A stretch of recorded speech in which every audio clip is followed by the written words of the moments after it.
Coming from an F-16 background, could you give us your experiences with the F-35? Sure. So somewhere just under 2,000 hours in the F-16 is what I have.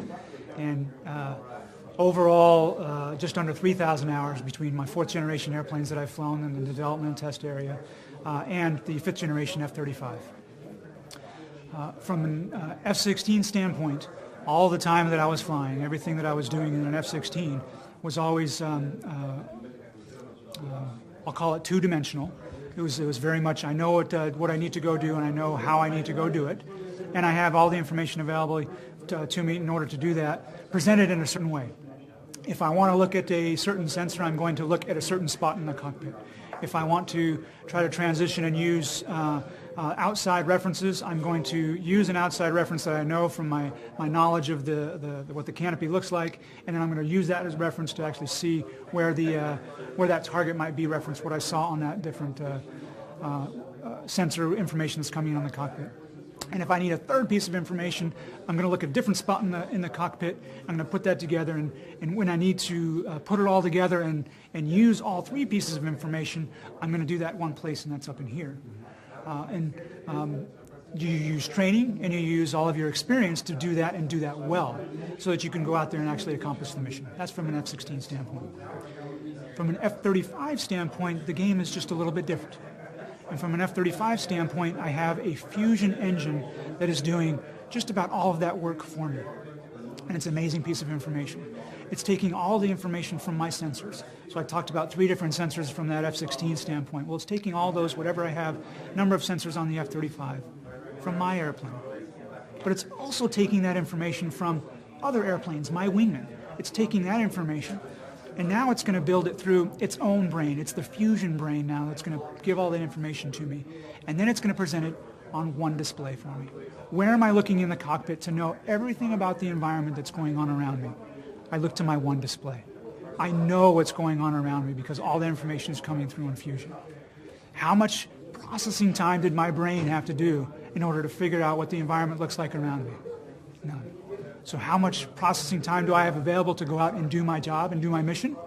I have all of my processing ability, all of my brain power available to go out and do it now. And that's fusion. That's what the F-35 provides. Well, with that in mind, could you comment on MADL? Yes.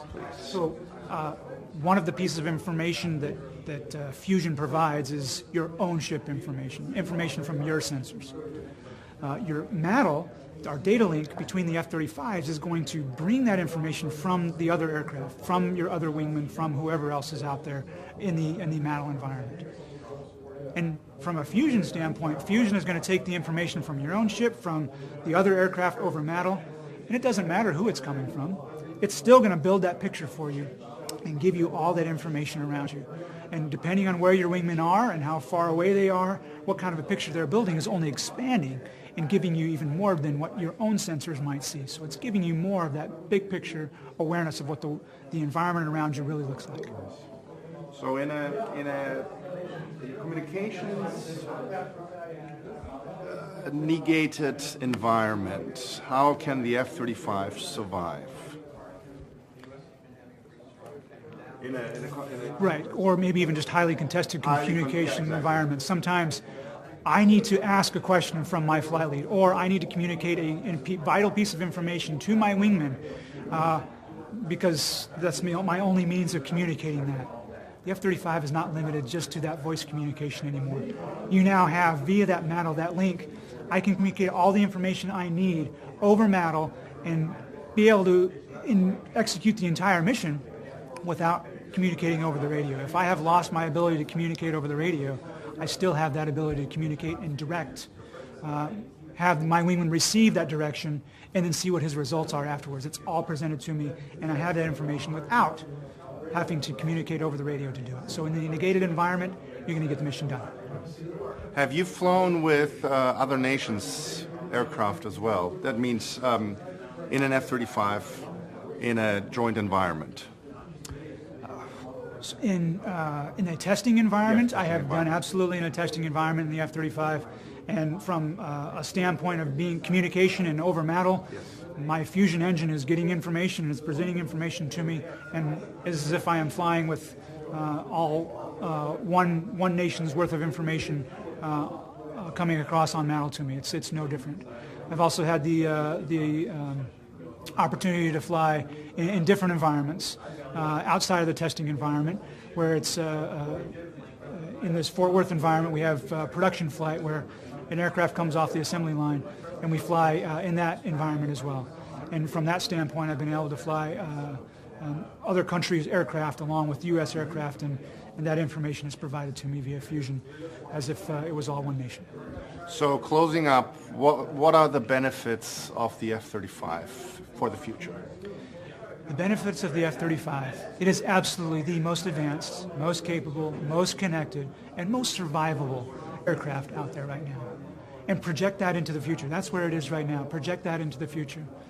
Anything that we are doing currently right now is only going to expand in its capabilities. It's only going to expand any sort of upgrades that are offered to the airplane. And any sort of changes that need to occur based on the environment that it's operating in are only going to change in order to meet that. From the standpoint of being entirely regulated and entirely operating from where we're at right now. I can operate and accomplish my mission wherever I want to. I have that advanced stealth technology in order to do that. I have the ability to go out and be connected with all the information with my other wingmen and my other aircraft that are out there, and they have the information that I have, and I have the information that they have. It lets me know more about the environment that's out there. And then on the survivable side, with that combination of the stealth and the fusion telling me what that environment looks like, and here's the real value, is I'm going to go out there and I'm going to accomplish the mission, and I'm going to come home safely because I have all that combined into our system right here. And that's the F-35. That's the value that you're going to have in the future.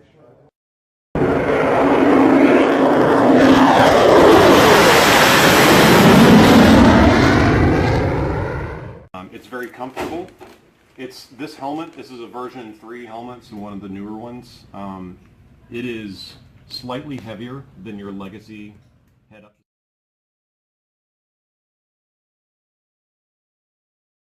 Carry all the sensors with you.